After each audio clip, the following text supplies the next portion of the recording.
All right, guys, in today's video, I am going to talk to you about how you can win $2,000 or a Master V3. And we're not talking no luck of the draw bullshit. This is a skill-based challenge.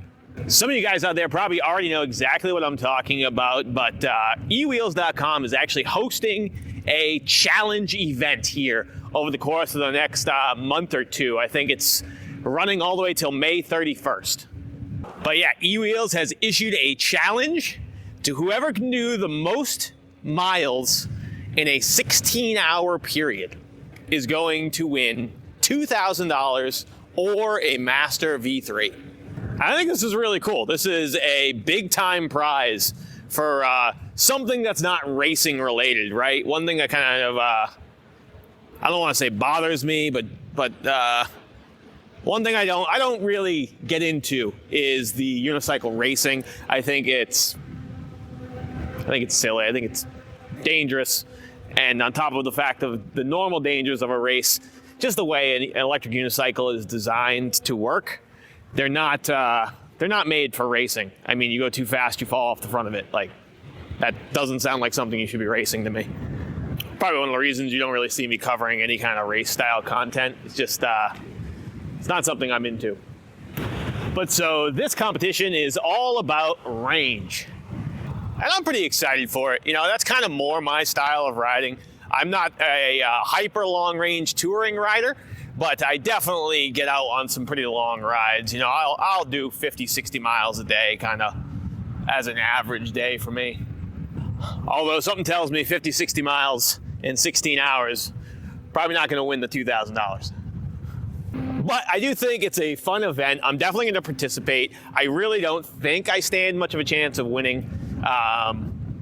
There's a couple of factors that are going to go into it that we'll talk about today. I want to talk some strategy for you guys out there that might be thinking about entering this thing, and just my thoughts on how to win it and who's going to win it. All right, so first of all, let's talk the machine itself, right? Because I think that's the first factor. I don't think it's the only factor. I think there's several machines that have a chance of winning. Realistically, anything over 3,600 watt hour battery has an opportunity, right? They got a chance. There is definitely some skill, some planning to be involved here. Rider size, weather, there's a lot of different factors. But if you don't have at least 3,600 watt hours, or one of the new wheels that just came out, we'll talk about why in a little bit.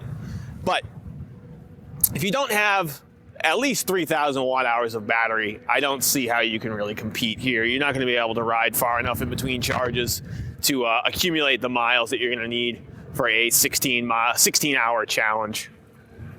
You're just going to end up spending way too much time charging. If I had to put money down on a guess as to which wheel would win, I think there's only really 2 or 3 contenders. Obviously, we're going to start with the Master Pro, right? The Master Pro's got the 4,800 watt hour battery. You're going to have to spend less overall charges to go the same amount of distance. So, you know, if it was longer than 16 hours, it would be an even bigger advantage. But even with 16 hours, that's a long time. You're going to be able to get a lot of range out of that wheel, especially if you're a small rider. You're going to be able to go a long, long distance in between charges. That's going to be a humongous advantage for you as far as miles per hour that you're able to rack up. And then the other wheel that I think will have a huge advantage and the ability to win this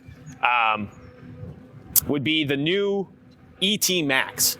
So the ET Max, not only is it 168 volts, so just naturally, the higher voltage wheels charge faster. You're able to put more watts into them. But the ET Max is able to charge at 20 amps.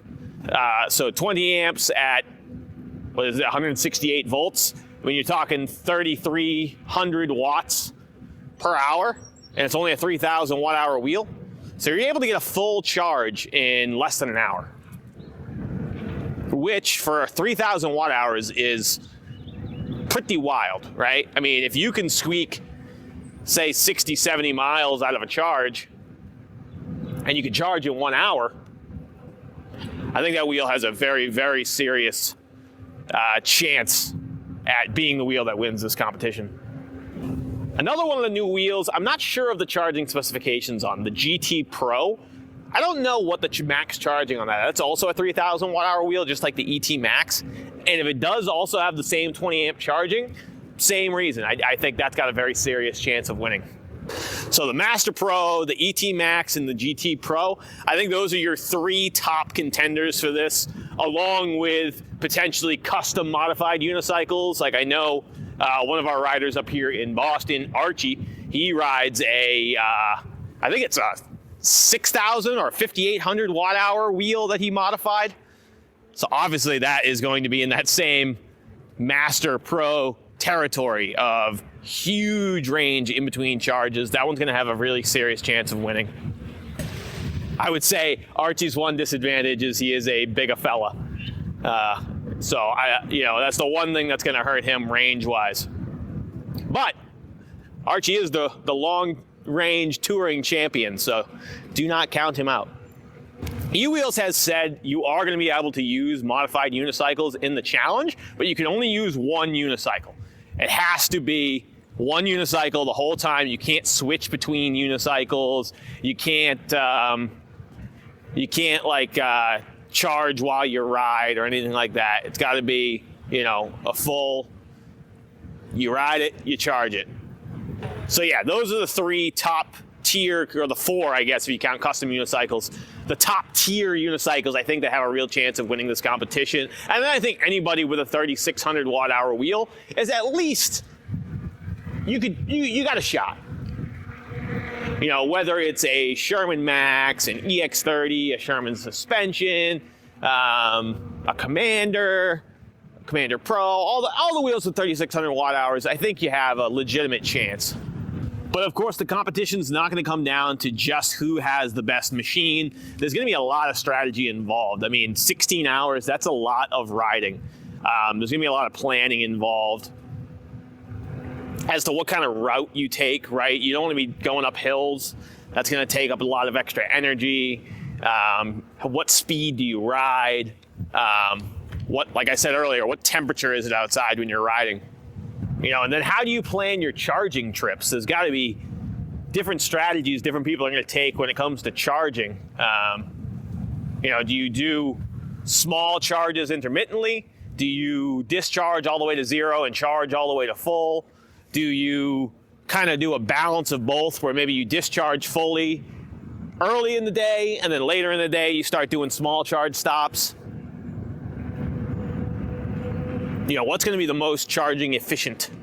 And then also where do you charge is going to be an important factor, right? Like I said, if you're using that ET Max with that 20 amp charging, well, you can't pull 20 amps off of a regular breaker. You're going to have to use a car charger. It's the only way you're going to, or at least a 240 volt input of some type. But most likely a car charger, because you're going to need to pull, off of the main 20 plus amps at 240, 3,300 watts. Like, you're pulling juice. So you're going to need a car charger. And then setting up the car charger takes a minute, right? You got to plug in your J1772. You got to pave the meter. Like, it's not like you just pull over and plug in. And that's where I think it'll be an advantage to have, a partner or a teammate, somebody maybe waiting for you at checkpoints with the charger already plugged in, ready to go, so you can just stop and plug in immediately, bang, ready to go. And then there's little factors like what tire you ride on, right? Are you on a street tire, a knobby tire? What PSI do you ride? How do you eke every last inch of range out of that battery power? Because obviously the biggest hang-up is going to be charge time, right? I mean, I don't think any wheel's getting more than maybe 100, 120 miles on a single charge, at least at an efficient speed, right? Because you can't ride too fast, you can't ride too slow. And then what do you do about eating and bathroom breaks and drinking, right? You gotta sustain yourself, you gotta nourish yourself. You gotta go to the bathroom at some point. 16 hours, you're gonna have to at least take a pee break, right? So there's gonna be a lot that goes into whoever ends up winning this tournament. It's not gonna be simply, the smallest guy on the biggest machine. Like, there's definitely going to be endurance aspects to it. There's going to be planning aspects to it. The machine and body size are obviously going to weigh in, but there's definitely a lot of strategy involved here. So like I said, I'll throw my hat in the ring and we'll do a video whenever the day comes. I'm not going to do it anytime soon. It's still way too cold for me to get any real high quality range results. Up here in New England, I mean, like today, right now it's 43 degrees. It's supposed to top out at like 48. It's like, it's got to be at least 60 degrees to get like a good range result on the wheel.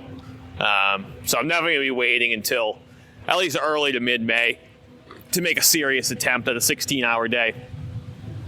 Because I also, like I said, I don't know that I really have the ability to win this thing, so I don't think I'm going to be making multiple attempts. So whatever day I do decide to make an attempt, it's got to be worth it, you know. It's got to be my best shot, because multiple 16-hour days grinding it out just to lose, I don't know if that's going to be. That might be a little too much for me, because it's going to be a grind. It's going to be a grind to try and win this thing.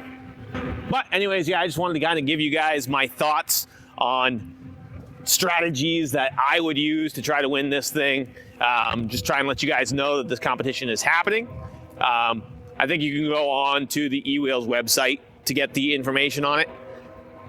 Oh, we got a train coming? Really? I didn't even know this railroad was still active. I don't think I've ever seen a train come down this thing.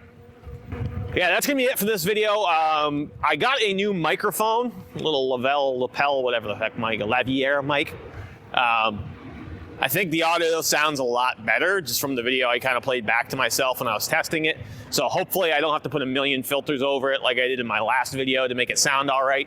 Give me a thumbs up or a comment in the comment section and just let me know if the audio sounds good here. I think it does. I think it will, but I got to run it back in post to actually see. So, but yeah, hopefully this microphone solved the audio issues, and hopefully the video quality is still good.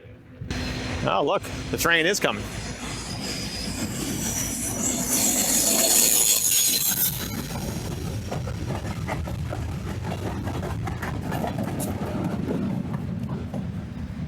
Look at that, it is still active. I didn't even realize that. There's a railroad crossing up here that I usually blow through. Maybe I should not do that in the future. All right, yep, that's gonna be it, guys. Thanks for watching, and until next time, good luck in the competition.